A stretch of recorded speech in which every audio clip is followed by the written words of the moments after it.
Do what? Dude, could we get some privacy here? No, seriously, how did you do that? Do what? You were outside yelling for Bill to come out. When? Just now. Clearly I've been in here the whole time and the only way in or out of the cabin is the front door. Dismiss it as a failed prank Steve was trying to pull on me. Back to sexy time. Yank my hand out of her bra a second time when Fred comes in and yells for us to come here quick. I'm pissed now. What the hell, guys? Shh. Listen. I don't hear anything. What are why? Suddenly I hear a voice out in the woods. Okay, Bill, game's over. Come on out. It's the exact phrase I shouted earlier. Who the hell is in the woods repeating what I said? Fred looks at me and says, dude, it sounds just like you. Whoever it is shouts again and it really does sound just like me. Who the hell is out there? Steve cracks the door open to peek outside, doesn't see anything. Who's out there? Silence. Then. Okay Bill, game's over. Come on out. Bill shrugs and steps outside. I'm here. What do you want? Silence. Maybe whoever it is hadn't thought this far ahead. Bill stands there for a minute, then comes back inside. Dude, are you nuts? We don't know who could be out there. In typical Bill fashion, zero fucks were given. Instead, he calmly gets out his fill, which is the biggest rifle I've ever seen, and slaps a 30-round clip into it and chambers a round. Then he turns on the flashlight clipped on the barrel and walks outside. If I'm not back in 10 minutes, leave without me. Dude, WTF. We wait, Steve's standing watch at the door. We can see Bill's flashlight bobbing around in the trees. We watch as he pauses, scans all around him, then continues deeper into the woods. After a while, we can't see his light through the trees anymore. Sarah and Jill are getting scared and retreat to their room. Rachel hangs out with us three guys as we wait for Bill to return. 20 minutes pass and no sign of Bill. If this is a joke, it's not funny. Fred swears it's not a joke, or if it is then Bill didn't tell him about it. I get my .22 rifle and load it. Fred retrieves a cookery knife from Bill's camping gear. Steve and Rachel are still standing at the front door. Suddenly, Steve calls out, Bill? I'm here. Fred and I come running back to the door and look outside. We can dimly see the silhouette of someone standing just inside the tree line. Bill? What took you so long? I'm here. Start getting a creepy vibe. Bill? What are you doing? What do you want? The hell? We want you to come back inside the cabin, dumbass. Then we see a dim light bobbing around in the trees, in the direction Bill went. Wait. I'm suddenly deafened and partially blinded by the muzzle flash of a gunshot going off next to my head. Rachel has produced a snub-nose revolver from somewhere within her jacket and fired a shot up into the air. We have guns. Whoever you are, leave us the hell alone. We can't see the figure out in the darkness anymore, but the light is bobbing faster as the owner runs toward the cabin. Bill bursts out of the tree line with his rifle. Why are you still here? I told you to leave if I took more than 10 minutes. I've been half an hour. Who's shooting? Dude, where the hell were you? Something was following me down the trail, so I fishhooked to ambush it, but it went back the way I came. I waited a little longer in case it was trying the same thing, then I took my time coming back so I could hear it if it followed me again. Then he gives us all a dirty look and says, I told you to leave my ass if I was gone more than 10 minutes. It's like you people have never seen these movies before. Jill and Sarah are freaked out over the person imitating us, and then the gunshot. Rachel just calmly swaps out the spent round in her revolver for a fresh one. I'm not sure she's even old enough to legally own a handgun. Well, now we know how she handled herself living on the streets as a homeless person. Bill gathers us in the front room and insists on a rational discussion of what's happened.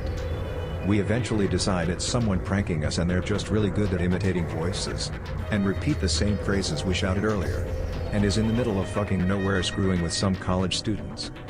Right. We all eventually go to sleep, but I noticed Bill kept his rifle within arm's reach. The next morning there was a dead something or other with its skin missing and its guts splattered all over the front of the cabin. Bill thought it was either a possum or raccoon. The girls are thoroughly creeped out now and insist on leaving. Sarah is convinced it's some serial killer and the dead animals are a warning or some sick gift. Bill isn't entirely convinced the dead animals weren't left there by a bobcat or something, but is also convinced there's a person out in the woods fucking with us. Steve and Fred don't know WTF is going on, but they don't think it's funny. We all eventually decide we're going to find whoever is messing with us and get them back. The girls are too scared to leave the cabin. Bill recruits Fred as his assistant and they spend the day building booby traps, digging pits, and rigging perimeter alarms from empty cans full of pebbles. Steve retrieves a hatchet from the woodpile and nominates himself captain of the creepy cabin self-defense squad, since it's his uncle's place. Everyone basically ignores him and Bill becomes de facto leader since he seems like he knows what he's doing. Finally, he and Fred finish whatever the hell they were doing out in the woods and we all sit around the table playing cards. None of us really know how to play poker, except Jill, who wipes us out. Fred suggests strip poker, which the girls immediately veto. Then we wait. And wait. And wait some more. At this point, I don't care how creepy the motherfucker is, whoever is messing with us better show up or I'm going to be pissed. I regret that sentiment wholeheartedly. Just before sunset, Bill instructs Sarah and Jill to shelter in their back room and has me and Rachel guard the door with our guns. Fred and Steve, being armed with a hatchet and kukri, are to guard the girls in the back while we defend them.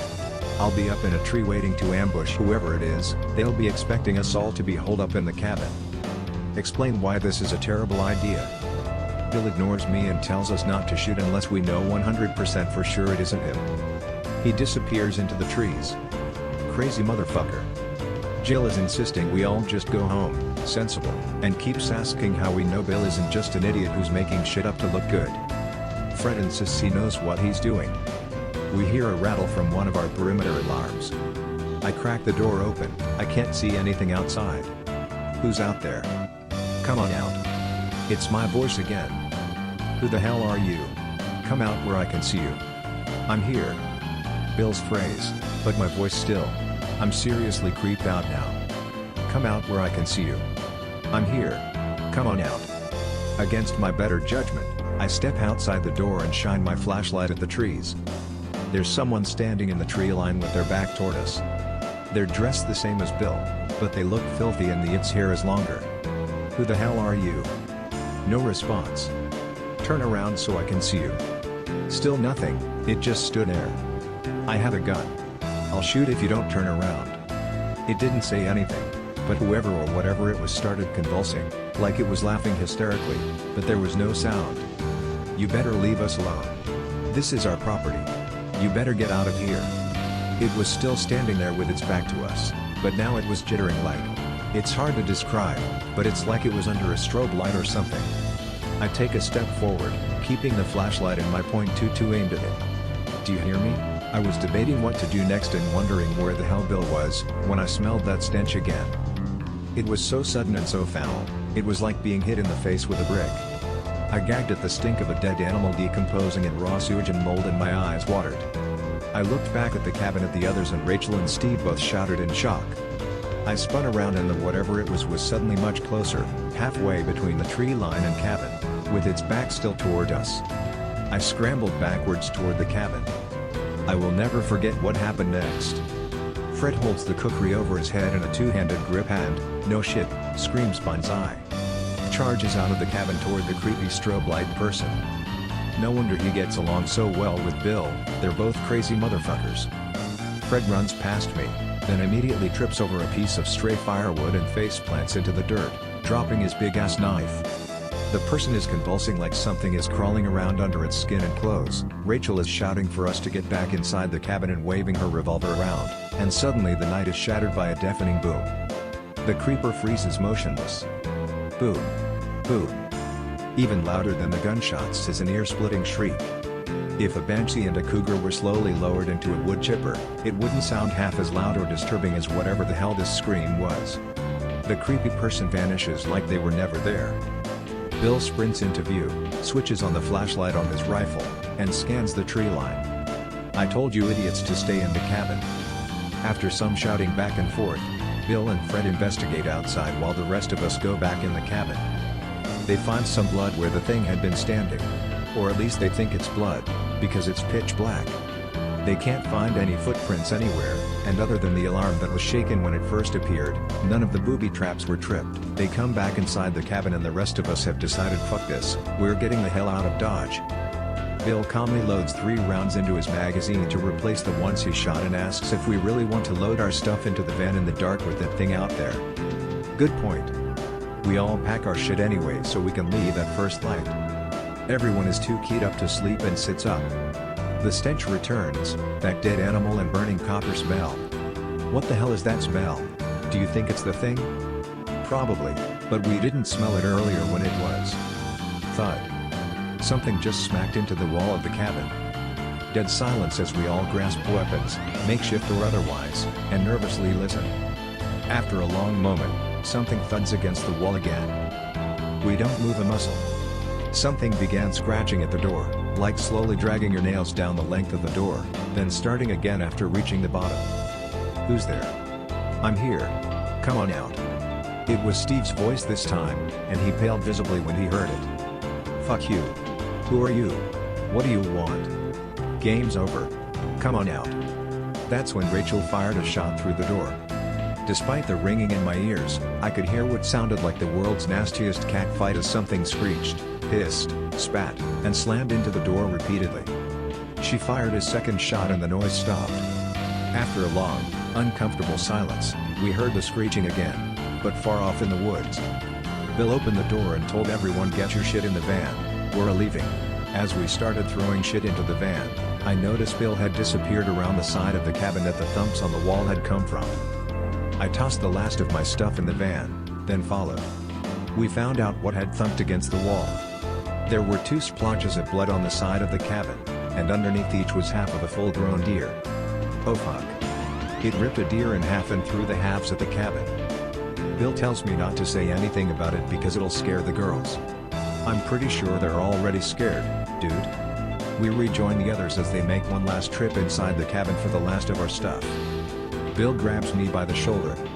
Steve, go start the van. Girls, go wait in the van.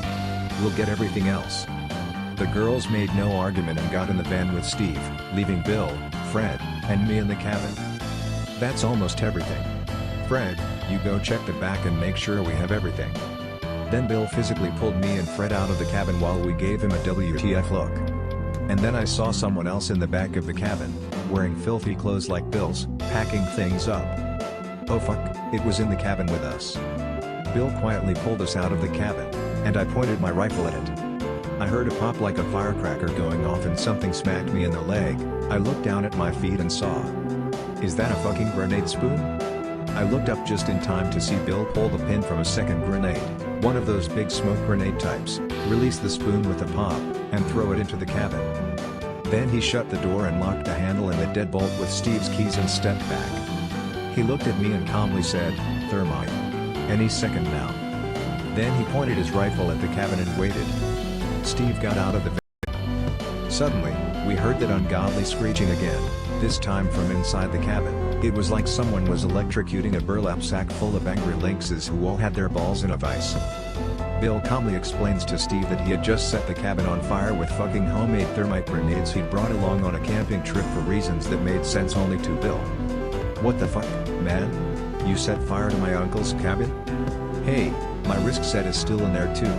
As if that made it even, somehow. The screeching gets even louder and something slams into the door, hard. Bill calmly dumps 10 or 15 rounds of .308 into the door and wall of the cabin.